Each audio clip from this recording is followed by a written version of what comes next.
آمنوا صلوا علیہ وسلموا تسلیما اللہم صل علی محمد وآل محمد. اعوذ باللہ من الشیطان اللعین الرجیم. بسم اللہ الرحمن الرحیم. الحمد للہ الذی یخلق ولم یخلق ویرزق ولا یرزق ویطعم ولا یطعم.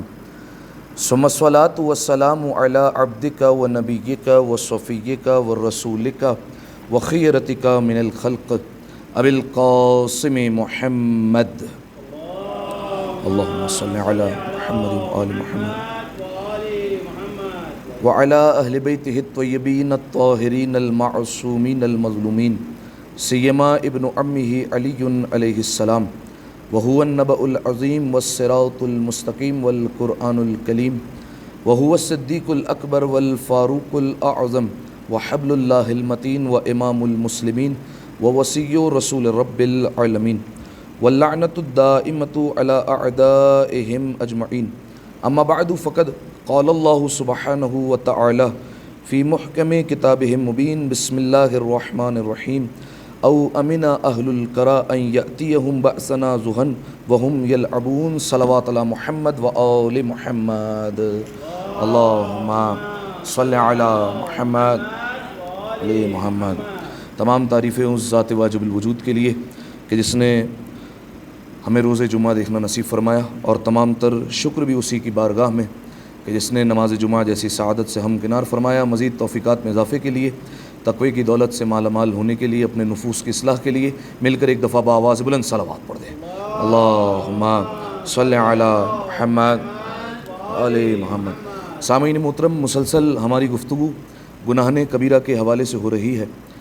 گناہ کبیرہ وہ گناہ کہ جن کے عذاب کے طور پر پروردگار عالم نے جہنم کا اعلان کیا ہے، جہنم کا وعدہ کیا ہے. لہٰذا اہل بیت علیہ السلام نے اپنے فرامین میں بار بار اپنے چاہنے والوں کو یہی حکم دیا ہے کہ اپنے آپ کو گناہ کبیرہ سے محفوظ کریں، اپنے آپ کو کسی طریقے سے گناہ کبیرہ سے بچا لیں. کیونکہ اگر انسان گناہ کبیرہ سے اپنے آپ کو بچانے میں کامیاب ہو گیا تو پھر جو گناہ صغیرہ نامہ اعمال میں رہ جائیں گے تو یہ کفارہ ہو جائے گا، اور یہ پروردگار عالم معاف کر دے گا اس بدلے میں کہ اس انسان نے محنت کی ہے، اس انسان نے کوشش کی اپنے آپ کو گناہ کبیرہ سے بچانے میں. لہذا پروردگار عالم گناہ صغیرہ کو بھی معاف کر دے گا. لہذا سامعین محترم، گناہ کبیرہ سے بچنے کا اس لیے بھی کہا گیا ہے کہ یہ گناہ کبیرہ ایک تو بڑے عذاب کی طرف لے کے جائیں گے، اس کے علاوہ کئی نقصانات اور بھی ہوتے ہیں انسان کو. جیسے بعض اوقات ایسے گناہ ہوتے ہیں کہ جس کی وجہ سے انسان ولایت سے ہاتھ دھو بیٹھتا ہے. ٹھیک ہے، ہمارے پاس کل سرمایہ کیا ہے؟ ولایت امیر المومنین کا. صحیح ہے. کئی ایسے گناہ ہوتے ہیں کہ جو آخر وقت میں انسان کے ہاتھوں سے ایمان کے نکل جانے کا سبب بن جاتے ہیں. انسان جو ہے وہ مومن نہیں مرے گا، انسان کے ہاتھوں سے ایمان چلا جائے گا. کئی گناہ ایسے ہوں گے کہ انسان ولایت کو ترک کر دے گا، ولایت چھوڑ دے گا. کئی گناہ ایسے ہوں گے کہ جو انسان کو شرک کی طرف لے کر چلے جائیں گے، اسے مشرک بنا دیں گے. ٹھیک ہے. تو کئی گناہ ایسے ہوتے ہیں کہ جو انسان کو اور مزید پستی میں لے کر جاتے ہیں. تو گناہ کبیرہ میں بھی اسٹیجز ہے گناہ کے. اب آپ کے سامنے کئی گناہ کبیرہ کے حوالے سے گفتگو ہوئی. آپ کے سامنے شرک کے حوالے سے، آقِ والدین کے حوالے سے، جھوٹ، غیبت، موسیقی، سود، شراب خوری، حرام جو ہے وہ مال کمانا، اسی طریقے سے رشوت، اور جو ہے وہ کئی گناہوں کے حوالے سے ہم نے بات کی. آج ایک گناہ پر جو ہے وہ گفتگو کرنی ہے، لیکن اس سے پہلے میں آپ کو متوجہ کرواؤں کہ ایک گناہ پر ہم پہلے بات کر چکے ہیں، اسی ضمن میں جو ہے وہ میں اس گناہ کو بیان کرنے لگا ہوں. یعنی دونوں الگ الگ گناہ ہیں، لیکن میں آپ کو پہلے متوجہ کرواتا ہوں کہ شرک کے بعد جو سب سے بڑا گناہ ہے، جس کو روایت میں کہا گیا، جس کے علماء نے اپنی کتاب میں لکھا، وہ ہے پروردگار عالم کی رحمت سے مایوس ہو جانا. ٹھیک ہے. یہ خود بہت بڑا گناہ کبیرہ میں سے. صحیح ہے. اگر شیطان اس میں کامیاب ہو گیا کہ آپ کو اگر مایوس کر دیا تو اس کی زندگی کا مقصد جو ہے وہ کامیاب ہو گیا. ٹھیک ہے. وہ پیچھے ہٹ جائے گا، اس کی چھٹی ہو گئی. اب اس کو آپ کو بہکانے کی کوئی ضرورت نہیں ہے، آپ اپنے آپ سب کچھ کرتے رہیں گے. ٹھیک ہے. یعنی خدا کی رحمت سے آپ مایوس ہو جائے. کیا مطلب خدا کی رحمت سے مایوس ہونا؟ خدا کی رحمت سے مایوس ہونے کا مطلب یہ ہے کہ ایک انسان بہت زیادہ گنہگار ہو جائے، اور جب بہت زیادہ گنہگار ہو جائے تو اب ہونا کیا چاہیے؟ توبہ کرے، پروردگار عالم سے معافی مانگے. لیکن شیطان ایسا حربہ استعمال کرتا ہے کہ اس کے دل میں یہ خیالات آتے ہیں، اب تو میں اتنا گنہگار ہو گیا ہوں کہ اب اللہ بھی مجھے معاف نہیں کر سکتا. ٹھیک ہے. اب وہ مایوس ہو جاتا ہے. یہ جو مایوسی اگر آ گئی نا انسان کے اندر، تو یہ گناہ کبیرہ ہے، یہ ایک علیحدہ گناہ کبیرہ ہے، یعنی جھوٹ بول رہا ہے، گالی دے رہا ہے، گانا سن رہا ہے، یہ سارے الگ گناہ کبیرہ ہے۔ یہ دل میں اگر ایک خیال آ گیا اور مایوس ہو گیا، یہ ایک علیحدہ گناہ کبیرہ ہے، اور شرک کے بعد علماء نے اسے سب سے بڑا گناہ کبیرہ لکھا ہے۔ اگر یہ انسان کے دل میں آ گیا، اب شیطان کو کوئی کام کرنے کی ضرورت نہیں ہے، اب آپ اپنے آپ ہی گناہ کرتے رہیں گے۔ انسان یہی سوچے گا کہ اب تو جو ہے وہ گناہ ہو چکے ہیں، اب تو میرا کچھ نہیں ہو سکتا، اب کیا بنے گا میرا، ٹھیک ہے۔ تو یہ ہے مایوسی، اس پر ہماری گفتگو ہو چکی ہے۔ اب ایک طرف جو ہے وہ انسان کو رحمت سے مایوس بھی نہیں ہونا چاہیے، اور دوسری طرف ایک گناہ کبیرہ یہ ہے کہ بعض اوقات ایسے انسان ہوتے ہیں جو خدا کے عذاب سے بے خبر ہو جاتے ہیں، خدا کے عذاب سے غفلت میں رہ جاتے ہیں، یہ الگ گناہ کبیرہ میں سے، ٹھیک ہے۔ آپ کو کئی ایسے لوگ ملیں گے جو خدا کے عذاب سے بے خبر ہیں، غفلت کی نیند سو رہے ہیں، اور زندگی اپنے عیاشی کے ساتھ اور نیند کے عالم میں جو ہے وہ گویا گزار رہے ہیں، انہیں عذاب کی کوئی جو ہے وہ پرواہ نہیں ہے۔ یہ ایک الگ گناہ کبیرہ میں جو ہے وہ شمار کیا گیا ہے، اہل بیت علیہ السلام نے اسے گناہ کبیرہ کہا ہے، ٹھیک ہے۔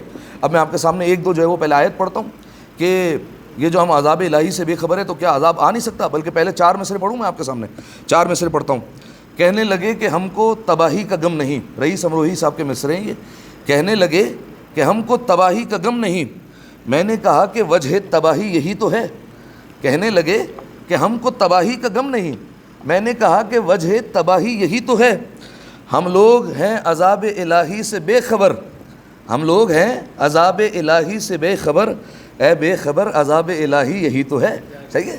یعنی پروردگار عالم نے ہمیں بے خبر کر دیا، یہ خود ایک عذاب ہے۔ ابھی آگے چل کر آپ کے سامنے جو ہے وہ میں بیان کروں گا تو آپ دیکھیں گے۔ اچھا، کیا پروردگار عالم عذاب نہیں بھیج سکتا؟ جو عذاب نہیں بھیج رہا تو ہم یہ سمجھ رہے ہیں کہ ہم پر عذاب نہیں آ رہا، حالانکہ عذاب آ چکا ہے، لیکن اس نے حقیقی عذاب نہیں بھیجا، صحیح ہے۔ یعنی کیا مطلب حقیقی عذاب نہیں بھیجا؟ عذاب کی کئی قسمیں نا، بعض قوموں کو پروردگار عالم نے غرق کر دیا طوفان میں، صحیح ہے، جناب نوح علیہ السلام کی قوم۔ بعض قوموں کو پروردگار عالم نے غرق کیا سمندر میں، صحیح ہے، فرعون اور اس کے جو ہے وہ اہل و عیال اور اس کے ساتھی غرق ہو گئے سمندر میں، دریا میں جو ہے وہ غرق ہو گئے۔ بعض قوموں پر پروردگار عالم نے اونچائی کا اور پتھروں کا عذاب بھیجا، ٹھیک ہے، پتھروں کی بارش کر دی۔ بعض قوموں کو اللہ نے جو ہے وہ جبریل کو حکم دیا کہ اتنا اٹھاؤ کہ آسمان کی بلندی پر لے کے گئے اور وہاں سے جو ہے وہ پلٹ دیا اور جو ہے وہ اسے زمین بوس کر دیا۔ بعض قوموں پر چیخ کا عذاب آیا، اتنی زور سے چیخائی کہ ان کے جو ہے وہ کان کے پردے پھٹے اور وہیں مر گئے، ٹھیک ہے۔ تو ایسے ایسے پروردگار عالم نے عذاب بھیجے۔ بعض قوم ایسے کہ انہیں جانوروں کی شکل میں مسخ کر دیا، صحیح ہے، لیکن ہم پر اس طریقے کے عذاب نہیں آئے۔ تو اب جو ہے وہ پروردگار عالم قرآن مجید میں کہتا ہے افامن اہل القری ان یاتینا باسنا بیاتا وهم نائمون، کیا ان بستیوں کے لوگ بے فکر ہیں کہ ان پر ہمارا عذاب رات کے وقت آ جائے جب یہ سو رہے ہوں، ٹھیک ہے۔ یعنی انسان بے خبر ہے، پروردگار عالم جو ہے وہ جھنجھوڑتے ہوئے کہہ رہا ہے اتنا بے خبر کیوں؟ کیا تمہیں نہیں پتا کہ اگر تم رات کو سو رہے ہو تو اس وقت بھی جو ہے وہ عذاب الہی آ سکتا ہے، اس وقت بھی تمہیں گھیرے میں لے سکتا ہے۔ وَأَمِنَ أَهْلُ الْقُرَىٰ أَن يَأْتِيَهُمْ بَأْسُنَا ضُحًى وَهُمْ يَلْعَبُونَ، کیا دن دہاڑے جب تم اپنے کھیل تماشے میں مصروف ہو، کیا اس وقت پروردگار عالم پکڑ نہیں کر سکتا؟ کیا اس وقت عذاب الہی نہیں بھیج سکتا؟ تو پروردگار عالم عذاب الہی میں تو گرفتار کر سکتا ہے، ٹھیک ہے۔ اب ہم یہ سمجھ رہے ہیں کہ یہ جو عذاب نہیں آئے ہم پر تو ہم جو ہے وہ بالکل جو ہے وہ امان میں ہیں، ہمیں جو ہے وہ کوئی فکر کرنے کی ضرورت نہیں، کوئی پرواہ کرنے کی ضرورت نہیں ہے۔ اب جو ہے وہ میں آپ کے سامنے عذاب کی قسمیں بیان کرتا ہوں، اور غور کیجیے یہ بھی پروردگار عالم کی جانب سے عذاب ہے، ٹھیک ہے۔ اب میں آپ کے سامنے بیان کرتا ہوں۔ اچھا دیکھیے، اگر ایک ایک گناہ پر پروردگار عالم حساب کتاب لینے پر آ جاتا تو اس روئے زمین پر کوئی ایک بندہ بھی نہیں بچتا، سوائے معصومین کے، سوائے جو ہے وہ انبیاء علیہ السلام کے، اور کوئی باقی نہیں رہتا اگر ایک ایک گناہ پر پروردگار عالم عذاب دینا شروع کر دے، ٹھیک ہے۔ اسی لیے کیوں کہہ رہا ہوں؟ کیونکہ قرآن کی آیت ہے لو یؤاخذ اللہ الناس بظلمہم ما ترک علیہا من دابۃ، فرمایا کہ اور اگر لوگوں کے ظلم کی وجہ سے پروردگار عالم ان کا مواخذہ کرنا شروع کر دے، حساب و کتاب کرنا شروع کر دے، ان کی پکڑ کرنا شروع کر دے، تو فرمایا کہ تو زمین پر جو ہے وہ چلنے پھرنے والے جو ہے وہ کسی کو بھی نہ چھوڑے پروردگار عالم، سب کو جو ہے وہ تباہ و برباد کر دے، سب کو جو ہے وہ ختم کر دے پروردگار عالم۔ حساب لینا چاہے وہ تو حساب لے سکتا ہے، لیکن جو ہے وہ اس نے اس طریقے سے ایک ایک گناہ کا حساب نہیں لیا، اس نے کیا دی؟ مہلت دی، ٹھیک ہے۔ اب یہ جو مہلت دے رہا ہے نا، یہ بعض اوقات مہلت خود ایک عذاب ہے۔ غور کیا میں نے کیا کہا آپ کو؟ یہ جو پروردگار عالم نے گناہ کرنے کے بعد ہمیں مہلت دی ہے، بعض اوقات یہ مہلت دینا خود ایک عذاب بن جاتا ہے، صحیح ہے۔ اب بتاتا ہوں میں کیسے۔ دیکھیے مہلت دو طریقے کی ہے۔ کس طریقے سے دو طرح کی ہے؟ دو طریقے کی اس لیے کہ بعض مہلتیں ہوتی ہیں مومن کے لیے، صحیح ہے، کہ ایک مومن نے گناہ کیا، پروردگار عالم نے مہلت دی۔ کیوں مہلت دی؟ اس لیے کہ پروردگار عالم اس کے مزاج کو جانتا ہے کہ اگر یہ گناہ کر لے گا تو ابھی نہیں تو کچھ دنوں بعد یہ مصلی عبادت پر آئے گا اور شرمندہ ضرور ہوگا، ٹھیک ہے، اور کہے گا ضرور کہ مجھے معاف کر دے۔ آپ جانتے ہیں روایت کے جملے ہیں یہ کہ جب ایک بندہ رات کی تاریکی میں، بڑے خوش نصیب ہوتے ہیں کہ جنہیں پروردگار عالم یہ موقع مہیا کرتا ہے، کہ ایک بندہ جب رات کی تاریکی میں نکلے اور ایک جو ہے وہ ایک دفعہ کہہ دے یا رب، اے پالنے والے. صحیح ہے. کیا ہوتا ہے جانتے ہیں؟ پروردگار عالم کی طرف سے جواب آتا ہے لبیک یا عبدی، اے میرے بندے حاضر ہوں، حکم کر، جسے ہم اپنی زبان میں کہتے ہیں. کیا بات ہے؟ جناب موسیٰ علیہ السلام کی بات یاد کیجیے. میں نے شب قدر کے اعمال میں آپ کے سامنے پیش کیا تھا. جناب موسیٰ علیہ السلام جب کوہ طور پر گئے اور جناب موسیٰ علیہ السلام نے کہا یا الہ العالمین، اے عالمین کے معبود، جب کہا تو پروردگار عالم نے کہا لبیک یا موسیٰ. پھر کہا یا الہ المطیعین، اے اطاعت کرنے والوں کے پروردگار، تو فوراً کہا لبیک یا موسیٰ. لیکن پھر جناب موسیٰ علیہ السلام نے کہا یا الہ العاصین، اے گنہگاروں کے پروردگار. جیسے یہ کہا تو 3 دفعہ جواب آیا لبیک لبیک لبیک. تو جناب موسیٰ علیہ السلام فوراً پریشان ہوئے اور فوراً پروردگار عالم سے سوال کیا پالنے والے ماجرا کیا ہے؟ میں نے تجھے نیکوکاروں کا پروردگار کہا تو نے 1 دفعہ جواب دیا. جب میں نے تجھے سارے عالمین کا پروردگار کہا تو 1 دفعہ جواب دیتا ہے. لیکن جب میں تجھے گنہگاروں کا پروردگار کہہ رہا ہوں تو 3 دفعہ لبیک کہتا ہے. کیا ماجرا ہے یہ؟ تو فوراً پروردگار عالم کی طرف سے جواب آیا. کہا کہ موسیٰ بات یہ ہے کہ جو نیکوکار ہیں ان کے پاس ان کی نیکیاں تو ہیں، وہ اپنے نیکیوں پر بھروسہ کرتے ہوئے مجھے پکارتے ہیں، وہ اپنی نیکیوں کو کچھ سمجھ رہے ہوتے ہیں، ان کے نامہ عمل میں نیکیاں ہیں، پھر مجھے پکارتے ہیں. لیکن جو گنہگار بندہ ہے اس کے پاس تو کچھ بھی نہیں ہے، اور جب وہ مجھے پکار رہا ہے تو وہ کس بھروسے پہ پکار رہا ہے؟ وہ مجھے ہی پکار رہا ہے نا. اگر وہ میرے دروازے پر نہیں آئے گا اور میں اسے جواب نہیں دوں گا تو کس کے دروازے پر جائے گا؟ لہٰذا سامعین محترم، خوش نصیب پروردگار عالم. اور روایت معصومین میں بیان کیا ایک بندہ رات کی تاریکی میں نکلے اور 1 دفعہ کہہ دے خلوص دل سے یا رب، اے پالنے والے، اے پروردگار، اے میرے پالنہار. جیسے یہ کہے گا فوراً آسمان سے جواب آتا ہے لبیک یا عبدی، اے میرے بندے حاضر ہوں، حکم کر. اور اس وقت پروردگار عالم سے معافی مانگ لے تو پروردگار عالم جو ہے وہ معاف کر دیتا ہے. تو اب جو ہے وہ 2 طریقے کی مہلت ہو گئی. ایک مہلت پروردگار عالم دیتا ہے مومن کو، کیونکہ مومن کے مزاج کو جانتا ہے کہ یہ مومن آئے گا گناہ کر کے اور پروردگار عالم سے توبہ کرے گا تو میں اسے معاف کر دوں گا. لیکن بعض مہلتیں پروردگار عالم کی طرف سے عذاب کی صورت میں ہوتی ہے. انسان بے خبر ہوتا ہے لیکن اسے پتہ نہیں ہے. یاد کیجئے جناب زینب کا خطبہ شام کے دربار میں، بی بی نے آیت پڑھی ہے اور یزید کو جو ہے وہ مخاطب کر کے کہا ہے. وہ کیا ہے؟ انما نملی خیر لانفسہم. کافروں کو یہ گمان نہیں کرنا چاہیے کہ جو ہم انہیں مہلت دے رہے ہیں ان کے حق میں بہتر ہے، بلکہ یہ ہم مہلت اس لیے دے رہے ہیں تاکہ وہ اور گناہوں میں اضافہ کریں اور پھر ہم ان کی ایک ساتھ پکڑ کریں گے. ٹھیک ہے. تو اب جو ہے وہ بعض مہلت ہوتی ہے مومن کے لیے، وہ اچھی مہلت ہے کہ وہ توبہ کر لے. لیکن بعض ایسے لوگ ہوتے ہیں جو کافر ہوتے ہیں اور سرکش ہو جاتے ہیں. سرکش کسے کہتے ہیں؟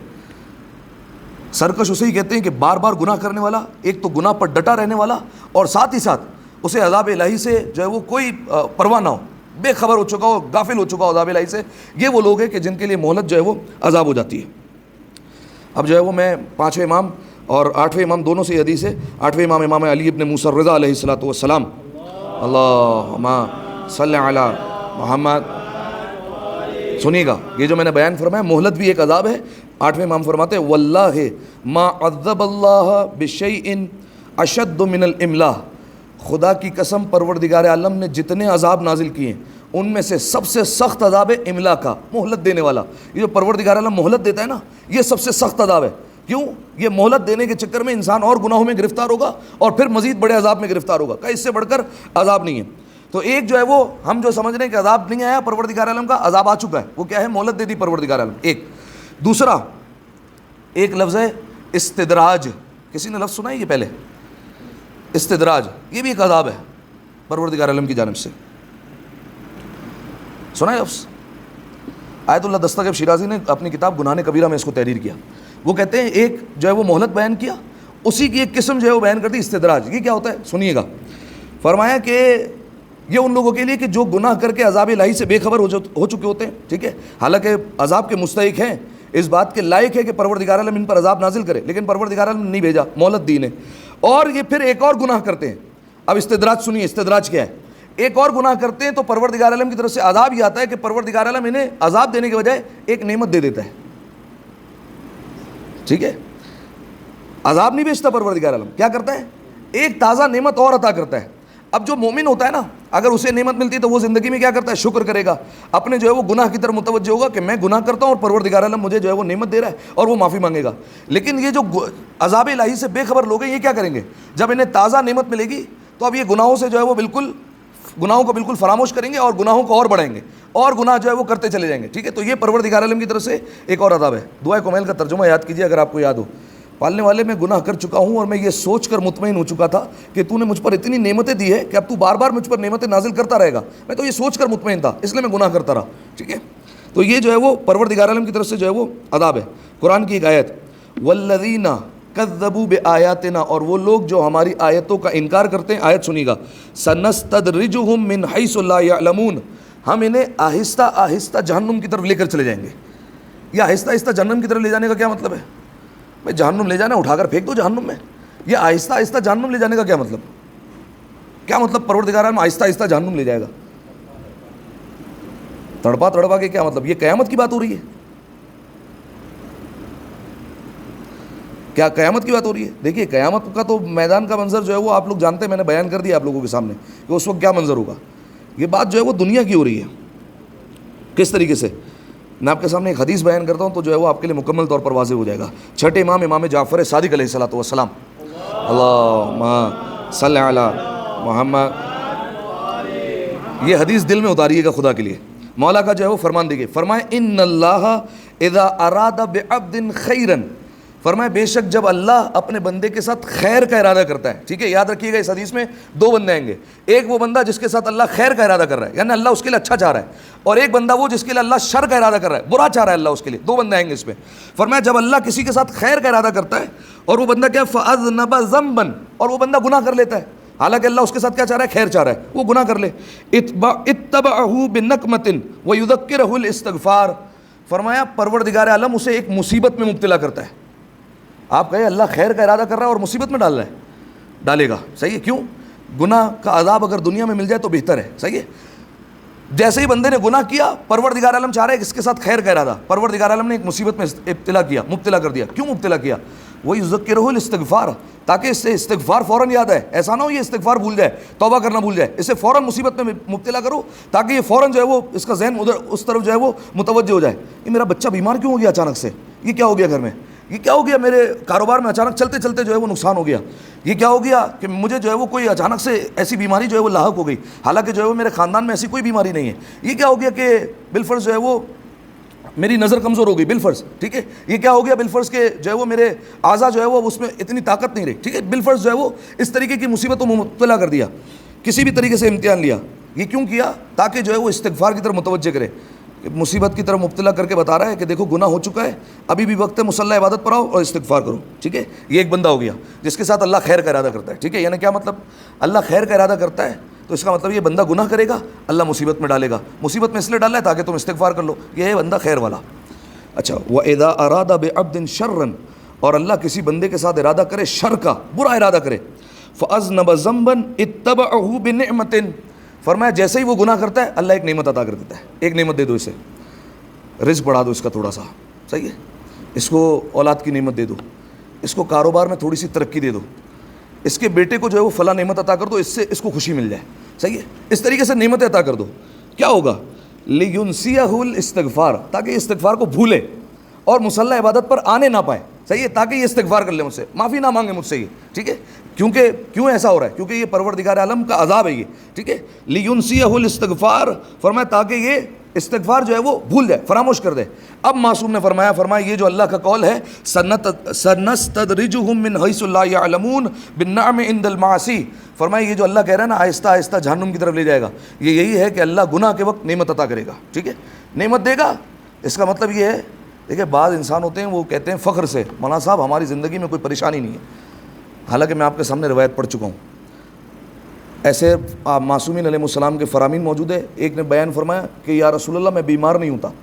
رسول اللہ اٹھ کر چلے گئے، فرمایا یہ بیمار کیوں نہیں ہوتا، اس پر مصیبت کیوں نہیں آتی، یہ عذاب الہی میں مبتلا ہے. رسول اللہ ایک گھر پر دعوت میں گئے، بیان کیا تھا میں نے آپ کے سامنے.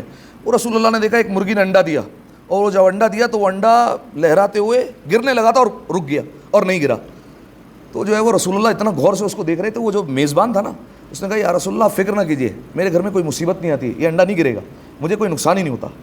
رسول اللہ اٹھے اور اپنے اصحاب کو لیا اور ساتھ لے کر چلے گئے.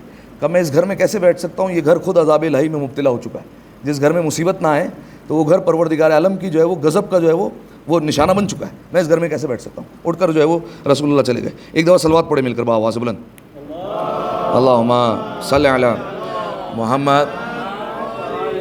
گناہ کے بعد ایک نعمت دے رہا ہے. اب امیر المومنین کا بھی ایک فرمان سنیے. امیر المومنین علی ابن ابی طالب علیہ الصلوۃ والسلام، اللہم صلی علی محمد و آل محمد. اچھا مولا کا فرمان سنیے. مولا نے فرمایا انہ من وسع لہ فی ذات یدہ فرمایا کہ بعض اوقات تم ایسے انسانوں کو اور ایسے لوگوں کو دیکھو گے کہ جس کی جائیداد میں اور جس کی ملکیت میں، جس کے رزق میں، ہماری زبان میں ترجمہ کر لیے جس کے کاروبار میں، پروردگار عالم وسعت دیتا چلا جائے گا، پھیلاتا چلا جائے گا، اس کو اور بڑھاتا چلا جائے گا. ٹھیک ہے. اچھا، بندہ کیا سمجھ رہا ہے کہ یہ پروردگار عالم مجھ سے بڑا راضی ہے. مولا نے فرمایا فلم یہ ذالک ادراجا فقط آمن مخوفا. فرمایا یہ استدراج ہے.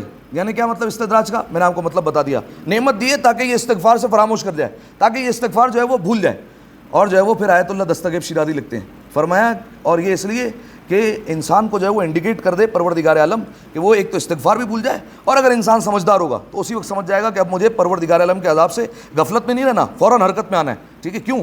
وہ ایک جملہ لکھتے ہیں، بولتے ہیں کیونکہ خاموشی کے بعد طوفان آ کر رہتا ہے. ایک دفعہ صلوات پڑھے مل کر بابا سے بلند، اللہم صلی علی محمد. عذاب کی قسمیں آپ نے غور کی؟ صحیح ہے. اب جو ہے وہ میں نے جو 4 مصرے جو ہے وہ جو شروع میں دہرایا میں پھر دہراتا ہوں. کہنے لگے کہ ہم کو تباہی کا غم نہیں، میں نے کہا کہ وجہ تباہی یہی تو ہے. کہنے لگے کہ ہم کو تباہی کا غم نہیں، میں نے کہا کہ وجہ تباہی یہی تو ہے. ہم لوگ ہیں عذاب الہی سے بے خبر، اے بے خبر عذاب الہی یہی تو ہے. ٹھیک ہے. ہم لوگ عذاب الہی سے بے خبر ہو چکے ہیں.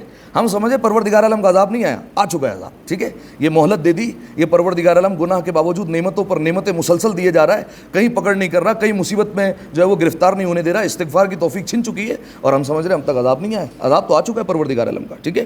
اچھا، اب سوال یہ ہے کہ اب جو ہے وہ انسان کرے تو کیا کرے؟ اب اس وقت جو ہے وہ انسان کو کیا کرنا چاہیے؟ ایک دفعہ صلوات پڑھے مل کر آواز سے بلند، اللہم صلی علی محمد وآل محمد. 2-3 چیزیں آپ کے سامنے بیان کرتا ہوں جلدی جلدی تاکہ بات جو ہے وہ اپنے اختتام پہنچے.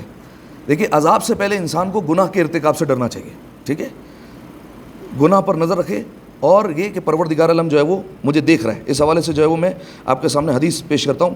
چھٹے امام نے فرمایا خف اللہ کأنک تراہ، اللہ سے ایسے ڈرو جیسے وہ تمہیں دیکھ رہا ہے. اللہ دیکھ رہا ہے یا نہیں دیکھ رہا ہے؟ ہمیں دیکھ رہا ہے. میں یہاں پر کھڑا ہوں، بالفرض جو ہے وہ مجھے خدا نہ خواستہ کوئی گناہ کرنا ہے، آپ میرے سامنے آ جائیں، انصاف سے بتائیں میں وہ گناہ کروں گا یا نہیں کروں گا؟ ایک کوئی سنگین گناہ ہے، بالفرض اللہ نہ کرے کوئی جو ہے وہ خدا نہ خواستہ شراب نوشی میں مبتلا ہو جائے. ٹھیک ہے. چھپ کر شراب پیتا ہے. ٹھیک ہے. چھپ کر جو ہے وہ نشہ کرتا ہے، کسی کو نہیں پتا، لیکن بالفرض اس نے دیکھ لیا کہ دور سے کوئی آ رہا ہے. اب جو ہے وہ گناہ کرے گا یا نہیں کرے گا؟ چھوڑ دے گا. لیکن جو ہے وہ پروردگار عالم ہر وقت دیکھ رہا ہے یا نہیں دیکھ رہا ہے؟ دیکھ رہا ہے. مولا نے فرمایا خف اللہ کأنک تراہ، اللہ سے ایسے ڈرو جیسے وہ تمہیں دیکھ رہا ہے. وَإِن كُنْتَ لَا تَرَاهُ فَإِنَّهُ تَرَاكَ، اگر تم اسے نہیں دیکھ رہے ہو تو وہ تو تمہیں دیکھ رہا ہے. ٹھیک ہے. وَإِن كُنْتَ تَرَىٰ أَنَّهُ لَا يَرَاكَ فَقَدْ كَفَرْتَ، اگر تم یہ سمجھتے ہو کہ وہ تمہیں نہیں دیکھ رہا ہے تو تم نے کفر کر دیا. ٹھیک ہے. اگر یہ کوئی سمجھے کہ پروردگار عالم کے ہم پر نظر نہیں ہے تو یہ تم نے کفر کر دیا. وَإِن كُنْتَ تَعْلَمْ أَنَّهُ يَرَاكَ، اگر تم یہ جانتے ہو کہ وہ دیکھ رہا ہے، ثُمَّ بَرَزْتَ بِالْمَعْصِيَةِ، پھر جو ہے وہ گناہ کی طرف چلے جاؤ، فَقَدْ جَعَلْتَهُ مِنْ أَهْوَنِ النَّاظِرِينَ إِلَيْكَ، تو مولا نے فرمایا کہ پھر تم اللہ کو ایک حقیر ترین دیکھنے والا سمجھتے ہو. ٹھیک ہے. ایک حقیر فقیر اگر کوئی دیکھ لے جس کے دیکھنے سے کوئی فرق نہیں پڑتا، یہ دیکھ لے تو کر کیا لے گا؟ ٹھیک ہے. یہ اگر تم سمجھتے ہو پروردگار عالم کو تو تم گناہ کر سکتے ہو. ٹھیک ہے. تو یہ گناہ کے جو ہے وہ ارتکاب سے جو ہے وہ انسان ڈرے. اس کی وجہ کیونکہ معصوم نے فرمایا کہ بعض گناہ ایسے ہوتے ہیں کہ جن پر پروردگار عالم کہتا ہے قسم کھا کر فَيَقُولُ وَعِزَّتِي وَجَلَالِي لَا أَغْفِرُ لَكَ بَعْدَ ذَلِكَ أَبَدًا، بعض گناہ ایسے ہوتے ہیں کہ جس کو اگر انسان نے انجام دیا نا، پروردگار عالم اپنی عزت اور جلالت کی قسم کھا کر کہتا ہے کہ میں ایسے معاف نہیں کروں گا اور کبھی بھی معاف نہیں کروں گا. یہ کون سے گناہ ہوتے ہیں؟ مولا نے بیان فرمایا یہ وہ گناہ ہوتے ہیں کہ جس پر انسان جرت کرتا ہے، یعنی گناہ کر لیا، اسے اس پر کوئی پشیمانی بھی نہیں ہے، اس پر کوئی افسوس بھی نہیں ہے، کوئی ندامت بھی نہیں ہے، اور ساتھ ہی ساتھ فخر کر کے لوگوں میں بتاتا بھی ہے کہ میں نے یہ گناہ کیا ہے. اور میں یہ بندہ وہ ہے کہ جو گناہ پر فخر کر رہا ہے، جرت کر رہا ہے، پروردگار عالم اس کو کبھی معاف کرنے والا نہیں ہے. ٹھیک ہے. تو اب جو ہے وہ پہلا میں نے آپ کو بیان فرمایا کہ گناہ کے ارتکاب سے ڈریے، عذاب سے جو ہے وہ بعد میں انسان ڈرے، پہلے اللہ کی جو ہے وہ معصیت سے انسان ڈرے. اور دوسرا یہ کہ انسان جو میں نے آپ کے سامنے ایک بیان فرمایا کہ شیطان کا ایک حربہ کیا ہوتا ہے؟ شیطان کا ایک حربہ یہ ہوتا ہے کسی طریقے سے دل میں ڈال دو کہ اب جو ہے وہ پروردگار عالم مجھے معاف نہیں کرے گا، رحمت سے مایوس کر دو. اسی طریقے سے ایک حربہ یہ ہوتا ہے کہ وہ عذاب الہی سے بے خبر کرتا ہے، اللہ بہت غفور الرحیم ہے، تم پر عذاب نہیں بھیجے گا. یہ بھی ایک شیطان کا حربہ ہوتا ہے. ٹھیک ہے. جناب لقمان نے اپنے بیٹے کو نصیحت کی تھی اور فرمایا خف اللہ خیفتن لو جئتہ ببر الثقلین لعذبک وارج اللہ رجاء لو جئتہ بذنوب الثقلین. فرمایا دیکھیے ایک روایت کے جملے، مومن پروردگار عالم سے خوف بھی رکھتا ہے اور مومن پروردگار عالم سے امید بھی رکھتا ہے، اور دونوں اس کے دل میں ہونے چاہیے، امید بھی پروردگار عالم سے، خوف بھی پروردگار عالم سے۔ اچھا دونوں کتنا ہونا چاہیے، ریشو کیا ہونا چاہیے؟ دونوں برابر ہونے چاہیے، ٹھیک ہے، آدھا آدھا، یعنی ایسا کہ اگر دونوں کو تولا جائے روایت کے جملے، تو امید اور خوف دونوں برابر نکلیں گے، دونوں ایک دوسرے پر سبقت نہیں لے جائیں گے۔ جناب لقمان نے اپنے بیٹے سے فرمایا کہ اللہ سے ایسے ڈرو کہ اگر تم ثقلین یعنی جن و انسان کے برابر نیکی بھی لے کر پہنچ جاؤ پروردگار عالم کے سامنے، لعذبک، تو خوف رکھو گے تمہیں عذاب دے سکتا ہے، ٹھیک ہے۔ وَأَرْجَ اللَّهَ رَجَاءً لَوْ جِئْتَهُ بِذُنُوبِ الثَّقَلَيْنِ، اور اگر تم دونوں جہاں کے گناہ بھی لے کر آ جاؤ نا، تو بھی پروردگار عالم سے امید رکھو کہ وہ تمہیں جو ہے وہ ثواب دے سکتا ہے اور تمہیں جنت میں ڈال سکتا ہے، ٹھیک ہے۔ امید اور خوف یہ دونوں برابر ہونا چاہیے۔ اچھا یہ سب میں نے کیوں بیان فرمایا کہ گناہ سے ڈریے، گناہ کا ارتکاب چھوڑیے، پروردگار عالم کہیں جو ہے وہ میں ان عذاب میں جو مہلت اور استدراج والے عذاب ہے ان میں مبتلا نہ کر دے۔ ایک اور عذاب یہ ہوتا ہے کہ پروردگار عالم اپنے حال پر چھوڑ دیتا ہے، ٹھیک ہے، یہ اسی کی قسم ہے، مہلت، استدراج، اپنے حال پر چھوڑ دینا۔ ایک جو ہے وہ سن لیجئے بس، اور پھر جو ہے وہ بات ختم کرتے ہیں۔ رسول خدا احمد مجتبیٰ محمد مصطفیٰ صلی اللہ علیہ وآلہ وسلم، اللہم صلی علی، جناب ام سلمہ رسول اللہ کی زوجہ بیان کرتی ہے، کہتی ہے میں نے رسول اللہ کو دیکھا، رسول اللہ رات کی تاریکی میں نکلے اور رسول اللہ گھر کے کونے میں ایک گوشے میں جا کر کھڑے ہو گئے، اپنے ہاتھوں کو بلند کیا اور پروردگار عالم سے دعا مانگنے لگے، پالنے والے جو تو نے مجھے نیکیاں اور جو تو نے مجھے نعمتیں عطا کی ہیں، پالنے والے تو انہیں مجھ سے واپس نہ لینا، ٹھیک ہے۔ اور اس کے بعد پھر یہ دعا کا جو ہے میں ٹکڑا بیان کر رہا ہوں، کیا دعا کی؟ پالنے والے جو تو نے مجھے نعمتیں عطا کی ہیں وہ مجھ سے واپس نہ لینا۔ دوسری دعا، پالنے والے جو تو نے برائیاں مجھ میں نہ رکھی ہے مجھے ان میں جو ہے وہ مبتلا نہ کر دینا، وہ مجھے جو ہے وہ ایسا نہیں تو ان میں جو ہے وہ دوبارہ مجھے مبتلا کر دے جو تو نے برائیاں مجھ سے نکال دیے۔ اور اس کے بعد فرمایا اللہم لا تکلنی الی نفسی طرفۃ عین ابدا، پالنے والے آنکھ جھپکنے کے برابر بھی تو مجھے اپنے حال پر نہ چھوڑنا، آنکھ جھپکنے کے برابر، طرفۃ عین ابدا، آنکھ جھپکنے کے برابر بھی اپنے حال پر نہ چھوڑنا۔ اگر آنکھ جھپکنے کے برابر حال پر چھوڑ دیا تو پھر انسان جو ہے وہ اپنا خاتمہ سمجھے، ٹھیک ہے، کہ پروردگار عالم اپنے حال پر چھوڑ دے، ٹھیک ہے۔ آپ دیکھتے ہوں گے، یہ آسان سی مثال سمجھیے، بعض اوقات انسان ماں باپ کی اتنی نافرمانی کر لیتا ہے کہ ماں باپ اپنے حال پر چھوڑ دیتے ہیں، ٹھیک ہے، کہتے ہیں اب ہمارا اس سے کوئی تعلق نہیں ہے، اب جو ہے وہ ہم نہ سمجھا سکتے ہیں نہ کچھ اس کو بتا سکتے ہیں، اب اس کو اپنے حال پر چھوڑ دو، جو کرتا ہے ہمارا اس سے کوئی تعلق نہیں ہے، ٹھیک ہے۔ ڈرے انسان اس وقت سے کہ پروردگار عالم یہ کہتے کہ اب ہمارا تعلق نہیں ہے اس سے، اسے اپنے حال پر چھوڑ دے۔ رسول اللہ کہہ رہے آنکھ جھپکنے کے برابر بھی اپنے حال پر نہ چھوڑنا۔ جیسے یہ سنا نا، جناب ام سلمہ زور زور سے رونے لگی اور ان کی آنکھوں سے آنسو بہے اور ان کی آواز بلند ہو گئی۔ رسول اللہ فوراً متوجہ ہوئے اور کہا کہ کیوں رو رہی ہو، کیا بات ہے؟ تو جناب ام سلمہ کہنے لگی یا رسول اللہ، اس کائنات کے سب سے بلند ترین آپ ہیں، آپ اس طریقے سے دعا کر رہے ہیں کہ اگر جو ہے وہ پروردگار عالم نے آنکھ جھپکنے کے برابر چھوڑ دیا تو ہمارا کیا ہوگا؟ اگر ہم جو ہے وہ یہ دعا کرنے پر آئے تو ہمارا کیا ہوگا؟ آپ اتنے بلند ترین انسان ہیں، اگر آپ ایسا کہیں گے تو ہم کہاں جائیں گے؟ تو فوراً رسول اللہ نے بیان فرمایا میں یہ کیوں دعا نہ کروں؟ کیا تم نہیں جانتی ہو کہ ہمارے گروہ میں سے ایک یونس علیہ السلام، ایک لمحے کے لیے اللہ نے ان سے جو ہے وہ کیا آنکھیں پھیر لی تھی، ایک لمحے کے لیے کیا ہوا تھا؟ مچھلی کے پیٹ میں قید کر دیا۔ ایک لمحے کے لیے اللہ نے کیا کیا؟ اپنے حال پہ چھوڑا۔ جناب یونس علیہ السلام کو ترک اولا، گناہ کی بنیاد پر نہیں، ترک اولا کی بنیاد پر کیا کر دیا؟ مچھلی کے پیٹ میں قید کر دیا۔ فرمایا اگر ہمارے گروہ میں سے ایک لمحے کے لیے اگر کوئی چھوڑ دے پروردگار عالم اس کو اپنے حال پر، تو اللہ مچھلی کے پیٹ میں قید کر سکتا ہے۔ میں تو سردار انبیاء ہوں، میں یہ کیوں پروردگار عالم سے دعا نہ کروں، ٹھیک ہے۔ تو جب انبیاء یہ دعا مانگ رہے ہیں تو ہم اور آپ انسان کس کھاتے میں آتے ہیں اور کس جو ہے وہ گروہ میں جو ہے ہم شامل ہوں گے، ٹھیک ہے۔ تو آج جو گناہ کبیرہ میں نے آپ کے سامنے بیان کیا وہ یہ ہے کہ انسان عذاب الہی سے بے خبر ہو جائے، یہ خود ایک گناہ کبیرہ ہے، ٹھیک ہے۔ اس کے بعد ہم انسان کی یہ خوشگمانی ہے کہ ہم سمجھتے ہیں کہ عذاب میں نہیں ہے، حالانکہ یہ مہلت دینا، گناہ کے بعد نعمتوں پر نعمتیں عطا کرنا، یہ خود پروردگار عالم کا ایک عذاب ہے جسے استدراج کہا جاتا ہے۔ بہتر یہ ہے کہ انسان اپنے حال احوال پر غور کرے اور دیکھے اگر مصیبتیں نہیں مل رہی اور گناہ کے باوجود پروردگار عالم نعمتوں پر نعمتیں دے رہا ہے، جائیداد میں، ملکیت میں، رزق میں اور جو ہے وہ دوسری نعمتوں میں وسعت دے رہا ہے، تو انسان کو کمر کس لینی چاہیے اور حرکت میں آ جانا چاہیے۔ ایک دفعہ صلوات پڑھے مل کر بآواز بلند، اللہم صلی علی محمد۔ بسم اللہ الرحمن الرحیم، انا اعطیناک الکوثر فصل لربک وانحر ان شانک هو الابتر۔ ایک دفعہ صلوات پڑھے مل کر بآواز بلند، اللہم صلی علی محمد اعوذ باللہ من الشیطان اللعین الرجیم بسم اللہ الرحمن الرحیم الحمد للہ رب العالمین والصلاة والسلام علی محمد النبی الرحمہ سید الوصیین وفاطمۃ الزہراء سیدۃ النساء العالمین وعلی بن ابی طالب والحسن والحسین وعلی بن الحسین ومحمد بن علی وجعفر بن محمد وموسیٰ بن جعفر وعلی بن موسیٰ ومحمد بن علی وعلی بن محمد والحسن بن علی والحجۃ بن الحسن صلوات اللہ علیہم ائمۃ وسادۃ وقاد بہم تولى ومن اعدائہم تبرأ اللہم انی رضیت بہم ائمۃ فرزن لہم انک علی کل شیء قدیر برحمتک یا ارحم الراحمین اللهم صل على محمد وعلى